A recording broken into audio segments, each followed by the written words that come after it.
جو حنفی حضرات پڑھتے ہیں جو دعائیں میں اس پر کام کیا، اللہم انا نستعینک ونستغفرک ونؤمن بک ونتوکل علیک. یہ جو کتنے بڑے بڑے دعوے، اے اللہ ہم تجھے پر توکل کرتے ہیں، تجھے پر ایمان رکھتے ہیں، تجھی سے استعانت کرتے ہیں. اتنے بڑے بڑے دعوے ہیں کہ آدمی کا کانپتا ہے. اگر وہ واقعتاً جو ہے اپنے آپ کو بھی دیکھ رہا ہو کہ میں کہاں کھڑا ہوں، میری حیثیت کیا ہے، کتنا کچھ توکل میرا اللہ تعالیٰ کی طرف، تو آدمی ڈرتا ہے، کانپتا ہے. اس سے وہ جو اہل حدیث حضرات پڑھتے ہیں اللہم اہدنا فیمن ہدیت وعافنا فیمن عافیت وتولنا فیمن تولیت، یہ دعا ہے. اے اللہ ہمیں عافیت بخش دے، ہمیں ہدایت بخش دے. کوئی ہر چیز کے کہہ دے، دعا جتنی چاہو مانگو، اللہ سے جتنا چاہو مانگو، وہاں کوئی سی لمٹ کی ضرورت ہی نہیں. لیکن یہ دعوے کر انا نستعینک ونستغفرک ونؤمن بک ونتوکل علیک ونثنی علیک الخیر ونشکرک ولا نکفرک ونخلع ونترک من یفجرک. کتنا بڑا دعویٰ ہے. جو بھی تیری نافرمانی کرتا ہے ہم اس سے تعلق منقطع کر لیتے. کتنے لوگ ہیں جو تعلق منقطع کرتے. ہماری دوستیاں جو کی تور ہے، ہماری محبتیں جو کی تور ہے، ہماری مجلس آرائیاں جو کی تور ہے. فساق بھی ہیں، فجار بھی ہیں، اللہ کے احکام کو توڑنے والے بھی. نخلع ونترک من یفجرک، اے اللہ ہم چھوڑ دیتے ہیں، قطع تعلق کر لیتے ہیں ان سب سے جو تیرے احکام کی نافرمانی. کون ہے جو آج اس کے پورا؟ بالکل وہی بات یہاں ہے، ایاک نعبد و ایاک نستعین. پروردگار یہ بہت بڑا دعویٰ ہے جو ہم نے کر دیا، بہت بڑا عہد اور میثاق کیا ہے. یہ کووننٹ کہا جاتا ہے، کووننٹ ہے، یہ میثاق الذی واثقکم بہ. اللہ تعالیٰ نے تمہیں جکڑ لیا ہے ایک میثاق کے اندر، ایک عہد کے اندر. اس عہد کو تم تازہ کرتے ہو ہر رکعت، نماز کی ہر رکعت میں. ایاک نعبد و ایاک نستعین. And this is the crux of the matter. الحمدللہ رب العالمین الرحمن الرحیم مالک یوم الدین ایاک نعبد و ایاک نستعین. یہ اللہ کی حمد و ثنا ہے، جتنی چاہو کر لو، لیکن تیری ہی بندگی کرتے ہیں اور کریں گے. یہ بہت بڑا دعویٰ ہے، بہت بڑا اقرار ہے، بہت بڑا کووننٹ، بہت بڑا میثاق ہے، بہت بڑا عہد ہے. اس میں ہم اے اللہ پورے نہیں اتر سکیں گے مگر تیری مدد سے، تیری تائید سے، تیری توفیق سے، تیری تحصیل سے. ایاک نستعین میننگ آف پریئر ان اسلام بڑا عظیم. اس نے جو نقشہ کھینچا ہے کہ یہ پریئر کیا ہے. انائے صغیر، یہ ایگو میرا، میری انا، میری خودی. انائے صغیر، انائے کبیر کے روبرو. انائے کبیر اللہ، اننی انا اللہ لا الہ الا انا. یہ انا، انائے کبیر اللہ کی انا، وہ عظیم انا. اور یہ چھوٹ محدود. تو ہے محیط بے کرام، میں ہوں ذرا سی آپ، یا مجھے ہم کنار کر یا مجھے بے کنار کر. اقبال نے پتہ نہیں کس جگہ کس کیفیت میں ڈوب کر یہ شعر کہا ہے. اے اللہ تو ایک ایسے سمندر کے جس کا کنارہ ہی نہیں. اب میں چھوٹی سی ایک پانی کی ایک چھوٹی سی ندی، آپ جو اب کیا شکل، یا تو مجھے اپنے آپ میں ملا لے تاکہ میں بھی ناپیدا کنار ہو جاؤں. دریائے سندھ کا پانی جب سمندر میں گر جاتا تو سمندر ہی بن جاتا، اور یا پھر مجھے بھی بے کنار کر، میری وجود کو بھی اتنی وسعت دے دے کہ کنارہ نہ. اب یہ کیا اس نے سمجھا، کیا کہا. لیکن میں نے وہی انائے کبیر انائے صغیر. ایک ہے نماز ہم پڑھ لیتے ہیں، آپ نے سارا پڑھ لیا، سارا تعدیل ارکان بھی کر لیا، لیکن اگر آپ کا اللہ کے ساتھ ڈائریکٹ کمیونین اور ڈائریکٹ کمیونیکیشن قائم نہیں ہوا تو نماز، جس کو کہ کہا گیا کہ الصلاۃ معراج المومنین، جو قرب حضور کو حاصل ہوا معراج میں، وہ ایک بندہ مومن دنیا میں رہتے ہوئے حاصل کر سکتا ہے نماز، اگر اس کی روح جو ہے واقعتاً ہم کا نام ہو رہی ہو. الحمدللہ رب العالمین الرحمن الرحیم مالک یوم الدین اہدنا الصراط المستقیم ایاک نعبد و ایاک. اگر ہم واقعتاً ایسے کہہ رہے ہوں کہ ہمیں احساس ہو کہ ہم اللہ کے حضور میں حاضر ہیں اور عرض کریں، سجدہ کریں تو حدیث میں آتا ہے کہ ایسے محسوس ہو کہ گویا کہ میں نے اپنا سر اللہ کے قدموں میں رکھ دیا. یہ ہے نماز. اب جو گفتگو ہو رہی ہے یہ ہم کلامی ہے. الصلاۃ معراج المومنین، اہل ایمان کے حق میں یہ نماز جو ہے کہ معراج کی. لیکن یہ نماز کیسے نصیب ہوگی اگر روح سوئی ہوئی ہے، دبی ہوئی ہے، پسی ہوئی ہے، مزمحل ہے یا مردہ ہے؟ یہ نماز کیسے آتی؟ چاہے آپ 5 وقت کی نماز پڑھ رہے ہو، چاہے آپ نے ہیبٹ بنا لیا ہو نماز، چاہے کچھ بھی ہو گیا ہو، لیکن یہ کہ جب تک وہ روح بیدار نہ ہو، جب تک ہم کلامی نہ ہو. افلاق سے آتا ہے نالوں کا جواب آخر، اٹھتے ہیں حجاب آخر، کرتے ہیں خطاب آخر. جب تک یہ نہ ہو، جیسے کہ میں ایک حدیث قدسی انشاءاللہ آج سناؤں گا سورہ فاتحہ کی، کہ اللہ تعالیٰ کے سامنے جب کھڑا ہو کر انسان جب کہتا ہے انی وجہت وجہی للذی فطر السماوات والارض حنیفا، دائیں بائیں سے بالکل اپنا تعلق کاٹ کر میں نے اپنا رخ کر لیا ہے اس اللہ کی طرف جس نے آسمانوں اور زمین کو پیدا. اب یہ توجہ وجہ، اگر یہ جو ہے چہرہ تو ہم نے کر دیا خانہ کعبہ کی طرف، اندر سے ہماری روح متوجہ نہیں ہوئی، وہ سوئی پڑی ہوئی، اسے پتہ ہی نہیں کہ کیا ہو رہا، تو اس صورت میں وہ کیا ہے. ظاہری بات تو پوری ہو گئی، نماز کا ثواب ہو جائے گا، فرض کی ادائیگی کا ثواب مل جائے گا، لیکن وہ اصل نماز تو حاصل نہیں ہوتی. یہ ہے وہ بات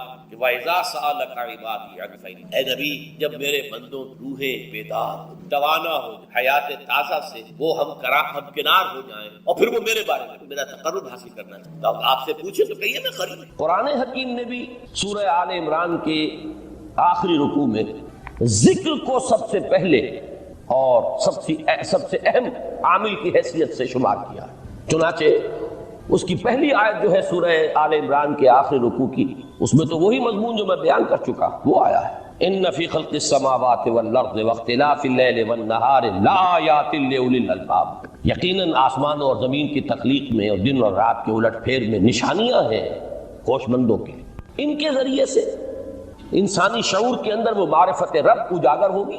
وہ پہلا مرحلہ اس نے طے کر لیا، وہ ڈورمنٹ معرفت اب ایکٹیویٹ ہو گئی۔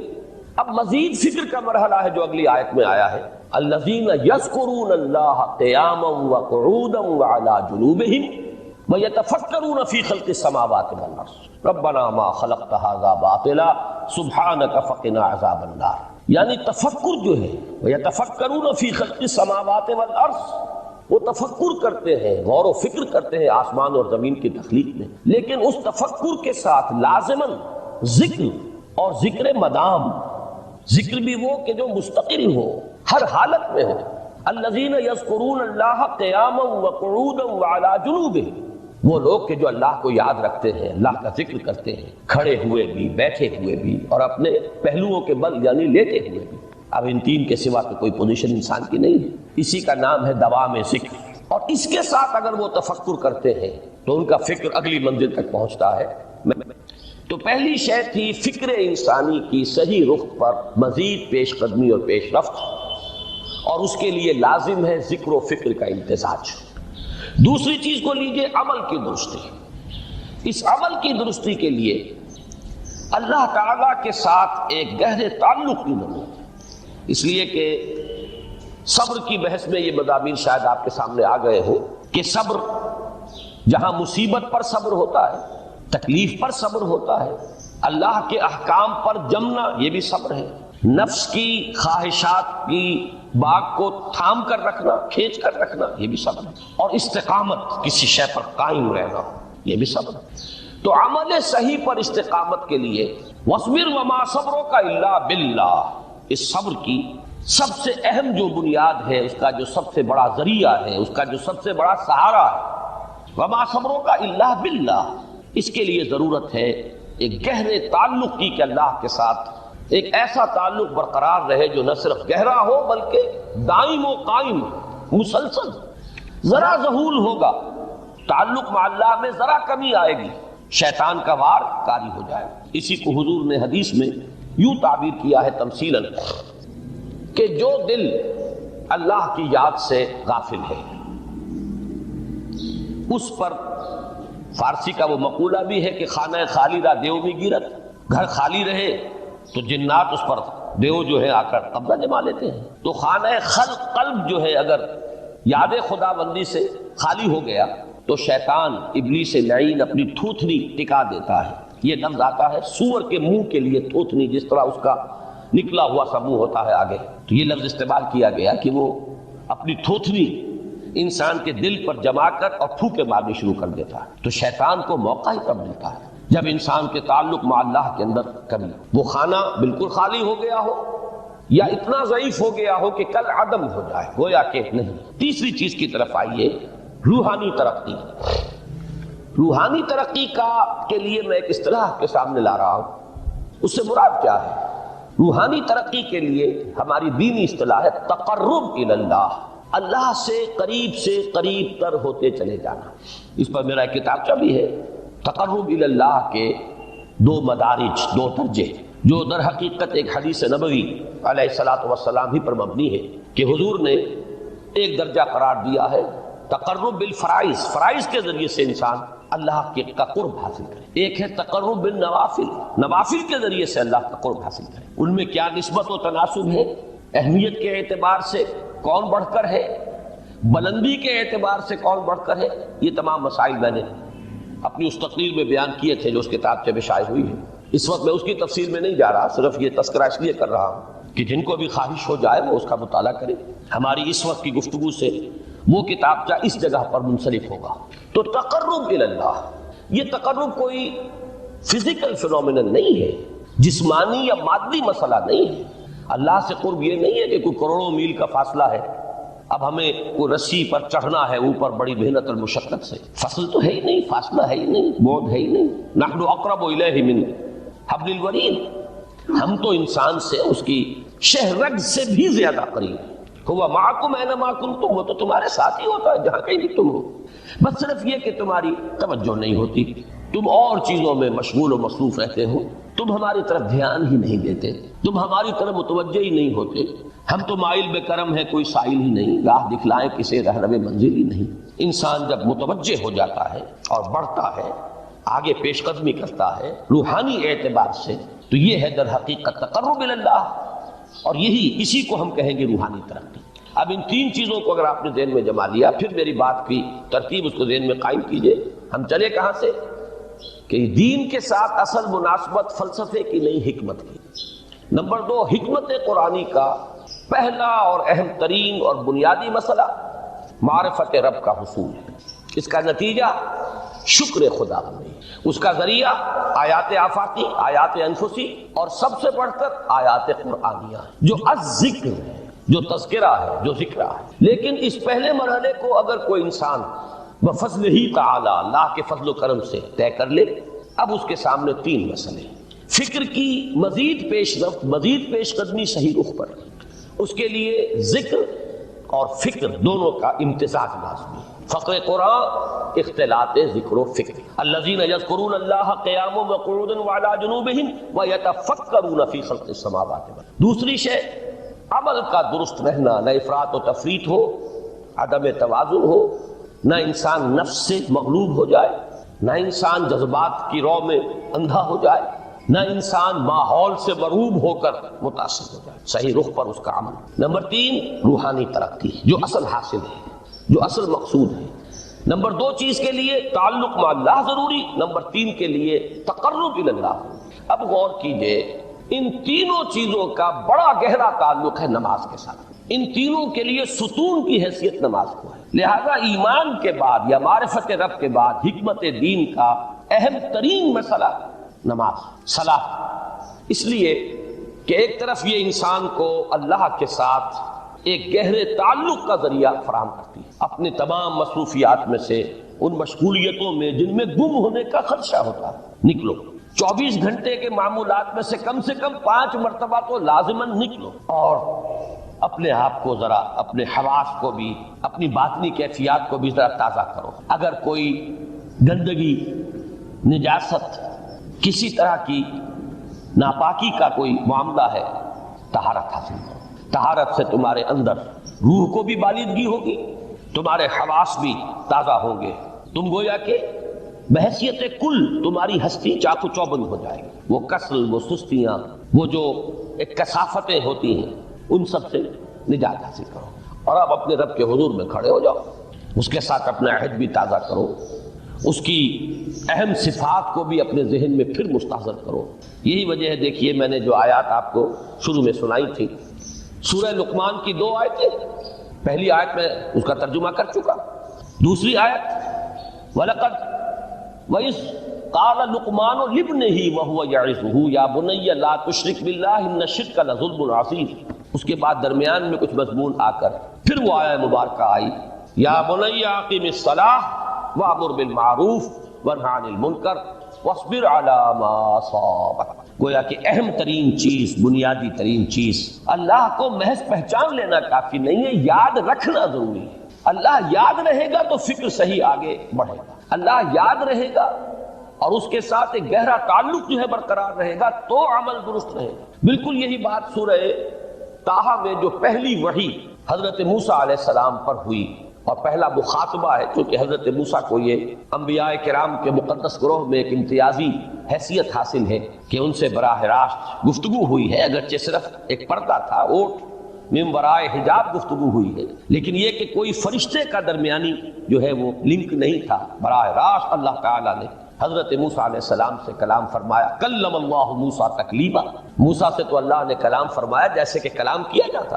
تو پہلا مخاطبہ ہے، یہ پہلا مکالمہ ہے، پہلی وحی کہیے، اسی میں یہ الفاظ بھی موجود ہیں، اننی انا اللہ لا الہ الا انا فاعبدنی واقم الصلاۃ لذکری۔ یہ گویا کہ حکمت قرآنی کا ایک بہت بڑا خزانہ ہے یہ آیت مبارکہ، کہ خود حضرت موسیٰ علیہ السلام کو جو ہدایت دی جا رہی ہے، میں ہوں، میں اللہ، اننی انا اللہ لا الہ الا انا، میرے سوا کوئی معبود نہیں، فاعبدنی، بس میری بندگی، میری عبادت، میری پرستش، میری محبت، اس کو اختیار کرو، وَأَقِمِ الصَّلَاةَ لِذِكْرِي، اور نماز کو قائم رکھو میری یاد کے لیے۔ بلکہ اسی سلسلہ کلام میں آگے چل کر سورہ طٰہٰ میں آتا ہے، کافی گفت و شنید کے بعد جب حضرت موسیٰ نے کچھ معذرت بھی کی، کچھ دعائیں بھی کی، اللہ نے ایک دعا قبول بھی کی کہ ان کے بھائی کو بھی شریک کر دیا، حضرت ہارون کو بھی۔ اس کے بعد پھر جب فرمایا کہ اب جاؤ فرعون کی طرف، تو اس میں فرمایا وَلَا تَنِيَا فِي ذِكْرِي، اور دیکھنا یہ جو عظیم مشن تمہارے کندھے پر آ گیا ہے، بڑا بھاری اور کٹھن ایک فرض ہے جو تم پر عائد ہو گیا ہے، اس کے لیے سب سے بڑی تمہارے پاس جو قوت کا ذریعہ ہے وہ نماز ہے۔ فَلَا تَنِيَا عَنْ ذِكْرِي، میری یاد میں کبھی غفلت نہ کرنا، اس میں کبھی کوئی کمی نہ آنے دینا۔ جیسا کہ میں نے عرض کیا تھا کہ جیسے ہی وہ تعلق جو ہے کمزور پڑتا ہے یا منقطع ہو جائے معاذ اللہ، تو پھر انسان گویا کہ شیطان کے لیے ایک لقمہ تر بن جاتا ہے۔ اب آپ غور کیجئے، تیسری شے تقرب الی اللہ، اس کے حوالے سے بھی جو فرائض اور نوافل کی بات ہے اس کو اس وقت ذہن سے نکال کر یہ سمجھیے کہ اس میں نماز کا کیا مقام ہے، اس لیے کہ نماز فرض بھی ہے، نماز نفل بھی ہے، وہ تو ان دونوں میں شریک ہو جائے۔ اب اس کو لفظ صلاۃ کے حوالے سے آپ ان دونوں چیزوں کو سمجھیں، صاد لام واو یا یہ چونکہ حروف علت ایک دوسرے سے بدلتے رہتے ہیں، یہ جو مادہ ہے اس کی جو خالص لغوی اصل ہے، جو خالص عربی زبان میں اس کا بنیادی مفہوم ہے، وہ آگ جلانا یا آگ تاپنا یا آگ سینکنا، حرارت حاصل کرنا۔ لہذا بار بار آتا ہے جہنم کے ذکر میں، اسلوہا، اب جلو اس میں، تاپو اس کو، یہ سینکے گی تمہیں۔ بلکہ تفتلون کا لفظ آیا ہے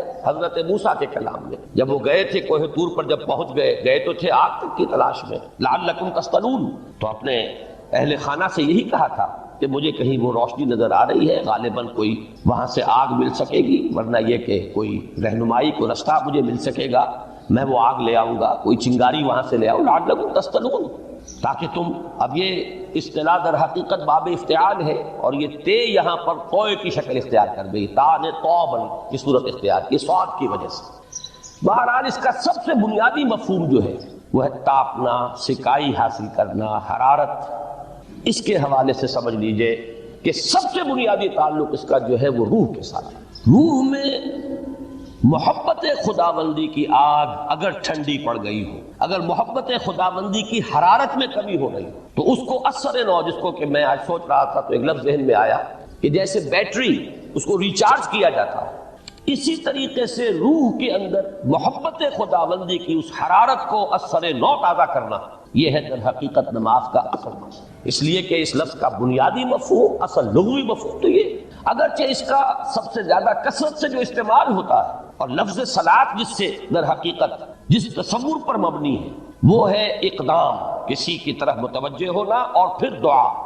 صلاۃ کا سب سے قریبی مفہوم لفظی جب بیان کیا جائے گا، اس سے مراد، اس کے معنی، تو دعا اس میں اہم ترین ہے۔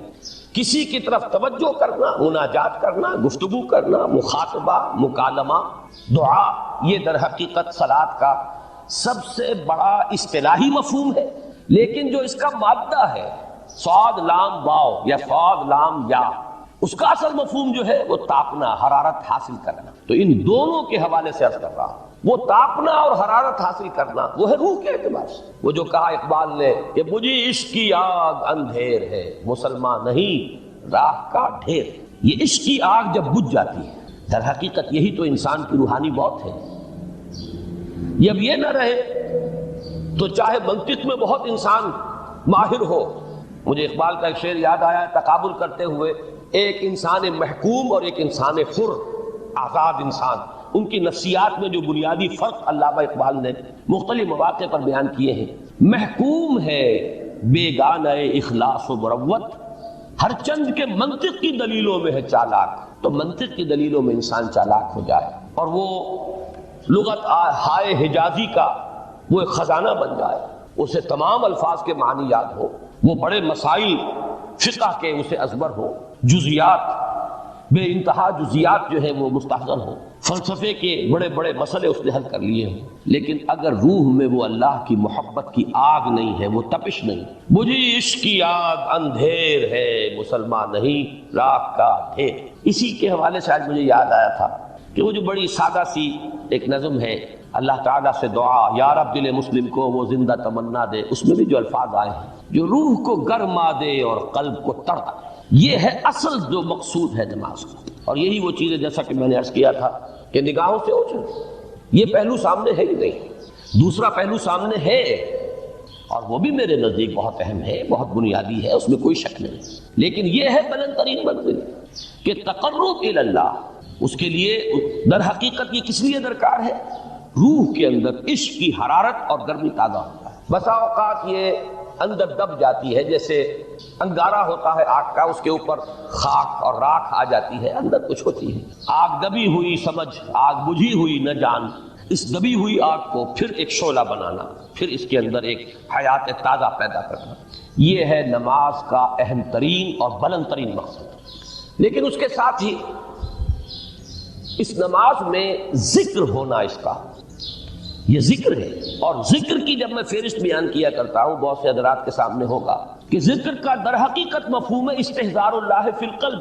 ہمارے ہاں غلطی سے جو ذرائع ذکر ہے انہیں ذکر قرار دے دیا گیا ہے، نماز ذکر نہیں ہے، نماز ذکر کا ذریعہ ہے۔ اقیم الصلاۃ لذکری، نماز قائم کرو میرے ذکر کے لیے، یہ اللہ اللہ کہنا یا ادعیاء معصورہ جو حضور صلی اللہ علیہ وسلم کی مسنون دعائیں ہیں، انہیں اپنے تمام معمولات دنیاوی کے ساتھ ساتھ ان دعاؤں کو بھی انسان پڑھتا رہے، اللہ سے دعا کرتا رہے، یہ تمام ذرائع ذکر ہیں۔ سبحان اللہ الحمدللہ الحمدللہ، اس کا آپ ورد کیجئے، یہ بھی ذریعہ ذکر ہے۔ حقیقت میں ذکر ہے استحضار اللہ فی القلب، اللہ کو دل میں لے آنا، اللہ کو دل میں حاضر کر لینا، اصل میں تو ترجمہ ہوگا لیکن حاضر جاننا، یہ کیفیت جو ہے انسان کو حاصل ہو جائے۔ اب اس کے حوالے سے ذرا بات سمجھیے کہ ایک تو میں عرض کر چکا ہوں مجسم ذکر تو قرآن ہے، لہذا ذکر کی فہرست جب آپ کریں گے ذرائع ذکر تو ان میں سب سے پہلے قرآن ہے، اس لیے کہ وہ ہماری حکمت کے پہلے مسئلے کو حل کر رہا ہے، بنیادی مسئلہ، اہم ترین مسئلہ۔ دوسرے نمبر پر ذکر جو ہے، اب اس کے لیے کچھ اصطلاحات جو میرے مختلف دروس میں شاید آپ کے سامنے بعد میں آئیں یا پہلی آ چکی ہوں، ان کے حوالے سے میری بات سمجھیں۔ ایک ذکر غیابی ہے، تھرڈ پرسن میں، صیغہ غائب میں اللہ کی یاد کرنا، اللہ اکبر اللہ اکبر اللہ اکبر۔ اب یہ اللہ اکبر جو ہے یہ جملہ اسمیہ خبریہ ہے، ایک حقیقت کی تکرار آپ کر رہے ہیں، اللہ سب سے بڑا ہے، اللہ سب سے بڑا ہے، سبحان اللہ سبحان اللہ سبحان اللہ۔ یہ در حقیقت ذکر غیابی ہے کہ آپ اس میں مخاطب نہیں ہے اللہ سے، ایک ذکر خطابی کہیں یا ذکر حضوری کہیں، جس میں مکالمہ ہوتا ہے، جس میں گفتگو ہوتی ہے۔ تو نماز در حقیقت ذکر حضوری اور ذکر خطابی کی بلند ترین شکل ہے۔ اس لیے میں نے عرض کیا تھا کہ نماز کے لفظ یا صلاۃ کے لفظ یہ اصطلاحی معنی جو اکثر و بیشتر کیے جاتے ہیں وہ ہے دعا، اور دعا میں ہوتا کیا ہے؟ مکالمہ ہے، مخاطب، اے اللہ، اے میرے رب، اے پروردگار۔ پھر یہ کہ اس میں اقدام اور کسی کی طرف متوجہ ہونا، یہی وجہ ہے کہ افتتاح صلاۃ، نماز کو شروع کرنے کے لیے ایک تو وہ الفاظ جو قرآن مجید میں آئے ہیں، انی وجہت وجہی للذی فطر السماوات والارض حنیفا وما انا من المشرکین، یہ ہے توجہ کا ارتکاز، بشرطے کہ یہ صرف الفاظ ہی نہ نکل رہے ہوں، واقعتاً یہ تعبیر ہو اس وقت کی انسان کی نفسیاتی کیفیت کی، کہ شعوری طور پر وہ فیصلہ کرتا ہے کہ اب میں منقطع ہو رہا ہوں، ہر چہار طرف سے اپنی توجہ کو ہٹا کر، ہر مسئلے سے اپنے آپ کو خالی و ذہن کر کے، یعنی ظاہری اور باطنی دونوں اعتبار سے میں اپنی توجہ کا ارتکاز کر رہا ہوں اس ذات کی طرف جس نے آسمانوں اور زمین کو پیدا کیا، اور بالکل یکسو ہو کر رہا ہوں۔ انی وجہت وجہی للذی فطر السماوات والارض حنیفا وما انا من المشرکین۔ اور دوسری وہ جو دعا جس سے ہم افتتاح کرتے ہیں اپنی نماز کا، دیکھیں اس میں خطاب کا کس قدر اہتمام، وہاں سبحان اللہ نہیں ہے، سبحانک اللہم، پاک ہے تو اے رب ہمارے، وبحمدک وتبارک اسمک وتعالی جدک۔ اب آپ غور کر رہے ہیں، یہ ہے خاطب، براہ راست مخاطب ہونا ہو رہی۔ تو سب سے پہلی بات تو یہ ہوئی کہ ذکر کی ایک شکل ہے ذکر غیابی، دوسری ذکر حضوری، اور ذکر حضوری یا ذکر خطابی کی بلند ترین منزل، بلند ترین اس کا ذریعہ نماز۔ اس کو ایک پہلو سے اور سمجھ لیجئے، سورہ فاتحہ جب پھر ہم پڑھتے ہیں جسے الصلاۃ کہا گیا ہے، جو لب لباب ہے، خلاصہ ہے، اس میں پھر تدریجاً غیاب سے حضور کی طرف پیش قدمی ہوتی ہے۔ الحمدللہ رب العالمین الرحمن الرحیم مالک یوم الدین، یہ ذکر غیابی ہے، اس میں ابھی خطاب نہیں آیا۔ یہ وہی جملہ اسمیہ ہے، کل تعریف اس اللہ کے لیے ہے جو تمام جہانوں کا پروردگار ہے، مالک ہے، جو رحمان ہے، رحیم ہے، جزا و سزا کے دن کا مختار و مالک ہے۔ اب یہ غیاب سے حضور کی طرف، ایاک نعبد و ایاک نستعین اہدنا الصراط المستقیم، یہ ہے وہ۔ اب پہلے ایک معاہدہ ہے، ایک اقرار ہے، اعتراف ہے، وعدہ ہے، اور پھر دعا ہے، استدعاء کہ حضور نے فرمایا، یقول اللہ تعالی، اللہ یہ فرماتا ہے، اسی لیے اس کو حدیث قدسی کہیں گے، قسمت الصلاۃ بینی و بین عبدی نصفین، میں نے نماز کو اپنے اور اپنے بندے کے مابین آدھا آدھا تقسیم کر دیا۔ اب یہاں تک تو جملہ ہے اللہ کا، یہ ہے حدیث قدسی۔ اب آگے جو ہے نریشن اس کی جو ہے حضور صلی اللہ علیہ وسلم کی جانب سے ہے، یعنی خبر دے رہے ہیں اللہ کی طرف سے ہی۔ ویسے تو تمام احادیث ہی گویا کہ ہم سمجھتے ہیں انسپائرڈ تو اللہ کی طرف سے ہی، لیکن یہ کہ جہاں صراحت ہو کہ اللہ کہتا ہے وہ حدیث قدسی ہے۔ تو یقول اللہ تعالی قسمت الصلاۃ بینی و بین عبدی نصفین، یہاں تک تو حدیث قدسی۔ اب دوسری عام حدیث ہے، اذا قال العبد الحمد للہ رب العالمین یقول اللہ تعالی حمدنی عبدی، جب بندہ کہتا ہے الحمد للہ رب العالمین، پروردگار کہتا ہے میرے بندے نے میری حمد کی۔ جب بندہ کہتا ہے الرحمن الرحیم، پروردگار فرماتا ہے ثنا علی عبدی، میرے بندے نے میری ثنا کی، بڑی تعریف کی۔ جب بندہ کہتا ہے مالک یوم الدین، اللہ فرماتا ہے مجدنی عبدی، میرے بندے نے میری بڑی بزرگی بیان کی ہے، تمجید کی ہے۔ پھر جب بندہ کہتا ہے ایاک نعبد و ایاک نستعین، اللہ فرماتا ہے ھذا ما بینی و بین عبدی ولعبدی ما سأل، یہ ہے میرے اور میرے بندے کے درمیان۔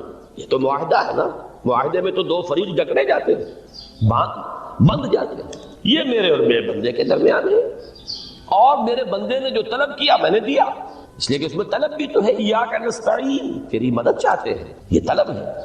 اسی کی شرح ہے جو اب آخری تین آیتیں ہیں، پروردگار ہم تیری مدد چاہتے ہیں، پروردگار ہم تیری ہی بندگی کرتے ہیں اور کریں گے، اور تیری ہی مدد چاہتے ہیں، چاہیں گے۔ اگر حال میں اس کا ترجمہ کریں گے زمانہ حال کے اعتبار سے، اس لیے کہ فعل مضارع میں تو دونوں موجود ہیں، شامل ہیں، تو یہ ایک اعتراف ہے، اظہار حال ہے۔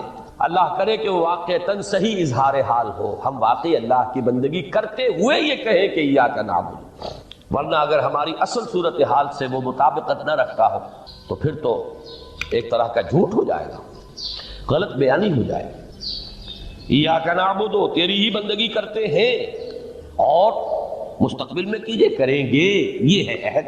تیری ہی مدد چاہتے ہیں، تجھی سے مدد طلب کرتے ہیں، تجھی سے مدد چاہتے رہیں گے، اس کے لیے فرمایا وَلِعَبْدِ مَا سَأَلَ، اور پھر اس کے بعد وہ استدعاء ہے، اهْدِنَا الصِّرَاطَ الْمُسْتَقِيمَ صِرَاطَ الَّذِينَ أَنْعَمْتَ عَلَيْهِمْ غَيْرِ الْمَغْضُوبِ عَلَيْهِمْ وَلَا الضَّالِّينَ۔ اس حدیث میں اس کو ایک ہی جملے کو لیا گیا ہے، ایک ہی جملے کی حیثیت سے۔ جب بندہ یہ کہتا ہے تو اللہ فرماتا ہے ھذا لعبدی ولعبدی ما سأل، یہ خالص میرے بندے کے لیے ہے۔ اس بندے نے ایک درخواست پیش کی ہے، اب میں نے گرانٹ کی، وہ اپلیکیشن، وہ ریکویسٹ گرانٹڈ، ہم نے دے دی، ولعبدی ما سأل۔ یہ ہے اس کی تاثیر کا عالم، بشرطے کے معاملہ وہ شعور کے ساتھ، بشرطے کے مطابقت ہو ظاہر اور باطن کی، بشرطے کے مطابقت ہو قول اور فعل کی۔ تو اس کا اتنا اونچا مقام ہے کہ ایک ایک جملہ ادھر ادا ہوا، ادھر اللہ کی طرف سے ریسپانس مل رہی ہے۔ افلاک سے آتا ہے نالوں کا جواب آخر، اٹھتے ہیں حجاب آخر، کرتے ہیں خطاب آخر۔ یہ عربی زبان میں عمل اور فعل یہ دونوں الفاظ مترادف، تفعلون یفعلون، تعملون یعملون، لیکن ان دونوں میں فرق۔ فعل کوئی بھی فعل ہے جو آپ سے سرزد ہو گیا، چاہے ارادی طور پر چاہے غیر ارادی۔ عمل وہ ہے جو ارادے کے تحت کیا جائے، جس میں جد و جہد ہو، جس میں محنت ہو، جس میں مشقت ہو۔ تو فعل اور عمل کے درمیان زمین و آسمان۔ عمل محنت چاہتا ہے، جد و جہد چاہتا ہے، سعی چاہتا ہے۔ اور صالح سے مراد کیا ہے؟ باصلاحیت، جس میں گرو کرنے کی صلاحیت، صالح اس عمل صالح جس سے کہ انسانی شخصیت نشو و نما پائے، اس کی انٹرنل پرسنالٹی، اقبال کے اصطلاح میں اس کی خودی، اس کی انا، اس کی ایگو، اس کی روحانی شخصیت ترقی پائے، نشو و نما پائے، بلندی پر جائے، اس مقام کو حاصل کرنے کی کوشش کرے کہ جس مقام پر اللہ نے انسان کو پیدا کیا۔ والتین والزیتون وطور سینین وہذا البلد الامین لقد خلقنا الانسان فی احسن تقویم، بہترین سطح پر پیدا، مسجود ملائک بنایا، اپنا خلیفہ قرار دیا۔ ثم رددناہ اسفل سافل، پھر نیچوں میں سب سے نیچے پھینک۔ فرشتے ہم سے اونچے، جنات بھی ہم سے اونچے، جنات کہاں کہاں تک جاتے ہیں؟ میرا یہ خیال ہے کہ کم سے کم سولر سسٹم تک تو جنات کی رسائی ہے، آگے ہے یا نہیں مانی کیسے، لیکن یہ انسان اب محنت کرے گا۔ نیچے اگر پھینک دیا گیا تھا الا الذین آمنوا وعملوا الصالحات، جو ایمان لائیں گے اور نیک عمل کریں گے وہ پھر ریگین کر لیں گے اپنے اس مقام جس مقام پر انہیں اصلاً پیدا کیا گیا۔ اور جو لوگ اس مقام کو حاصل نہیں کر سکتے ان کے بارے میں قرآن کہتا ہے اولئک کالانعام، سورہ اعراف، یہ چوپایوں کے مانند ہیں، حیوانات ہیں، بل ہم اضل، بلکہ ان سے بھی گئے۔ کیوں؟ حیوان کو جس سطح پر پیدا کیا گیا اس پر اپنی زندگی گزار رہا ہے، اس سے اوپر کی کوئی صلاحیت دی ہی نہیں گئی۔ انسان کو لقد خلقنا الانسان فی احسن تقویم، اگر انسان حیوان کی سطح پر گر جائے جیسے کہ آج گر چکا ہے تو وہ حیوانات سے بدتر۔ اولئک کالانعام بل ہم اضل، لہم قلوب لا یفقہون بہا، لہم اعین لا یبصرون، لہم آذان لا یسمعون، ان کا دل ہے اس سے غور نہیں کرتا، آنکھیں ہیں ان سے دیکھتے نہیں، کان ہیں ان سے سنتے نہیں۔ کیا ابو جہل آنکھ سے نہیں دیکھتا تھا؟ کیا ابو جہل کان سے نہیں سنتا تھا؟ یہ وہ انر شخصیت ہے آپ کی، وہ روحانی شخصیت ہے آپ، جو دیکھتی ہے بغیر ان آنکھوں کے، جو سنتی ہے بغیر ان کانوں، جو غور و فکر کرتی ہے اس عقل سے نہیں بلکہ اس قلب۔ تو اللہ نے تو سب کچھ دیا تھا، ہر ایک نے وہ روح کی، لیکن یہ لوگ اپنی روح سے بیگانہ ہو گئے ہیں، بھول گئے ہیں کہ ہمارے اندر کوئی ڈیوائن ایلیمنٹ بھی ہے، ڈیوائن سپارک۔ یہ لفظ جو ہے مغربی فلسفے میں استعمال ہوتا ہے، ڈیوائن سپارک، ایک شعلہ ملکوتی ہمارے اندر ہے، انہوں نے بھی دیکھا ہے۔ لیکن آج کا انسان، خاص طور ڈارون کے نظریے کے پھیلاؤ، یہ نظریہ بایولوجی کے میدان کا نظریہ تھا اور بایولوجی کے میدان میں اسے تقریباً ریجیکٹ کیا جاتا، لیکن سوشل سائنسز میں اس طرح پرمیٹ کر چکا ہے، سوشولوجی میں، سائیکالوجی میں اس طرح پرمیٹ کر گیا ہے کہ آج کا انسان اپنے آپ کو سوائے حیوان کے کچھ نہیں۔ یہ ہیومن ٹریجڈی سب سے اونچی ہے، وہ شرف جو اللہ نے عطا کیا تھا، وہ مقام اور مرتبہ جو اللہ نے عطا کیا تھا، اس سے انسان خود مستعفی ہو۔ نتیجہ کیا نکلا ہے کہ جیسے ہم کہتے ہیں کہ گھوڑا اور گدھا، کیا فرق؟ گھوڑا ذرا ریفائنڈ اینیمل ہے، تب غلط ہے اس میں، گدھا بیچارہ کورس اینیمل ہے، باقی فرق کیا ہے یہ بتائیں۔ اسی طرح انسان اور شمپینزی اور گوریلا میں کیا فرق ہے یہ بتائیں۔ عمل صالح جو ہے وہ اس لیے ہے، اور یہ بھی نوٹ کر لیجئے جب یہ سورت اتری تو عمل صالح سے کیا مراد تھا؟ شریعت تو ابھی نازل ہی نہیں ہوئی، عمل صالح ایک ہی تھا، ایک ان الذین قالوا ربنا اللہ ثم استقاموا، جنہوں نے کہا ہمارا رب اللہ ہے پھر جم گئے، چاہے مارا جا رہا ہے، چاہے دہتے ہوئے انگاروں پر لٹایا جا رہا ہے۔ خباب بن الارت رضی اللہ تعالی عنہ لوہار تھے پیشے کے، بلایا گیا، حضور پر ایمان لے آئے، انگارے زمین پر بچھا دیے، دہتے ہوئے انگارے، کہا اتارو کرتا، اتار دیا، لیٹ جاؤ، لیٹ گئے انگاروں، اس لیے کہ حضور کا حکم یہ تھا چاہے تمہارے ٹکڑے کر دیں، چاہے تمہیں بھون دیں، تم نے کوئی جوابی کارروائی نہیں، کفو ایدیکم، اپنے ہاتھ بندے رکھو۔ قرآن میں تو یہ کہیں جا کر سورہ نساء میں حکم آیا ہے، تمہیں حکم تھا کہ اپنے ہاتھ روکے رکھو، مکے میں یہ حکم حضور نے، لہذا لیٹ گئے، پیٹھ کی کھال جلی، چربی پگھلی، اس سے وہ انگارے ٹھنڈے۔ ان الذین قالوا ربنا اللہ ثم استقاموا، پھر جب یا صرف ایک عبادت دی گئی تھی، راتوں کو کھڑے رہا، یا ایھا المزمل قم اللیل نصفہ او انقص منہ او زد علیہ ورتل القرآن، اے کمبل میں لپٹ کر لیٹنے والے صلی اللہ علیہ وسلم، کھڑے رہا کرو رات کو سوائے تھوڑے سے حصے، نصفہ آدھی رات، اب انقص منہ قلیلا، یا اس میں سے کچھ کم کر لو تو ایک تہائی رات، او زد علیہ، یا آدھی رات پر اور اضافہ کرو تو دو تہائی رات، اور قرآن پڑھتے رہو پڑھتے رہو پڑھتے رہو پڑھتے رہو۔ حالانکہ قرآن کتنا نازل ہوا تھا؟ کیا یہ 30 پارے موجود تھے؟ جو چند آیتیں اتری ہیں، repeat and repeat and repeat and repeat, hammer them down, یہی بات، باقی نہ ابھی 5 وقتہ نماز ہے، نہ روزہ ہے، کوئی شے نہیں، نہ سود حرام ہے، نہ شراب حرام ہے۔ تو عمل الصالحات اب ہمارے سامنے جب آئیں گے تو اس کے 2 حصے ہیں، ایک بیسک ہیومن موریلٹی، وہ چیزیں جو تمام ادیان، تمام مذاہب، تمام فلسفوں کے اندر مشترک، جھوٹ بولنا برا ہے، سچ بولنا اچھا ہے، وعدہ پورا کرنا اچھا ہے، وعدہ خلافی کرنا برا ہے، کسی کی ضرورت پوری کر دینا اچھا ہے اور کسی کو جھڑک دینا برا ہے، والدین کی خدمت کرنا اچھا ہے اور اس سے اعراض کرنا برا ہے، کون نہیں جانتا؟ یہ تو ہے بیسک موریلٹی جو مکی صورتوں میں شروع میں آئی ہے، بہت بہت تکرار کے ساتھ۔ ارأیت الذی یکذب بالدین فذلک الذی یدعو الیتیم ولا یحض علی طعام المسکین۔ کیا تم نے دیکھا اس شخص کو جو جزا و سزا کا منکر ہے، آخرت کا منکر ہے؟ وہی تو ہے جو یتیم کو دھکے دیتا اور مساکین کو کھانا خود کھلانا تو درکنار، کسی اور کو بھی کہنے کو تیار نہیں ہے کہ کھانا کھلا، پتہ نہیں پلٹ کر وہ کہہ دے تم کیوں نہیں کھلا۔ ویل لکل ہمزۃ لمزہ، ہلاکت ہے ہر اس شخص کے لیے جو رو در رو عیب چینی کرتا ہے یا پیچھے برائی کرتا ہے، طنز کرتا ہے۔ ویل لکل ہمزۃ لمزہ الذی جمع مالا وعددہ، مال جمع کرتا ہے، گنتا رہتا ہے، اب میرا بیلنس شیٹ یہاں آ گیا ہے، اب بیلنس شیٹ یہاں آ گیا ہے، پہلے اتنے کروڑ کے ایسٹس تھے، آج اتنے کروڑ کے، اسی حساب کتاب۔ بیسک ہیومن ریئلٹی اور شریعت آئی، اب وہ شریعت پوری ہو چکی محمد رسول اللہ صلی اللہ علیہ وسلم پر، اب ہمیں اس پر عمل کرنا ہے، اور یہ کوئی بوجھ نہیں ہے، یہ ہماری شخصیت کی نشو و نما کے۔ میں ایک مثال دیا کرتا ہوں، آپ کسی پہاڑی اسٹیشن کی طرف جا رہے ہیں، گرما کا صدر مقام کوئی ہوتے ہیں، پہاڑی کھلا ہوتا تھا کبھی، تو آپ دیکھیں گے سڑک پر جا بجا نشانات لگے ہوئے، یہاں سپیڈ کم کر لو ورنہ ٹرن ایسا آ رہا ہے کہ ہو سکتا ہے کہ سپیڈ کم نہ ہو تو تمہاری گاڑی جو ہے وہ سیدھی کھائی میں جائے۔ تو یہ جو کوششنز یہ اس کی بھلائی کے لیے ہے۔ آدمی کہ خامخواہ ہمارے اوپر پابندی لگا رکھی ہے، نہیں، تمہاری بھلائی، شریعت تمہاری بھلائی کے لیے، تمہاری شخصیت کے صحیح نشو و نما کے لیے، تاکہ تم اس مقام پر پہنچ جاؤ جس مقام پر کہ اللہ تعالیٰ نے تمہیں پیدا کیا۔ والتین والزیتون وطور سینین وہذا البلد الامین لقد خلقنا الانسان فی احسن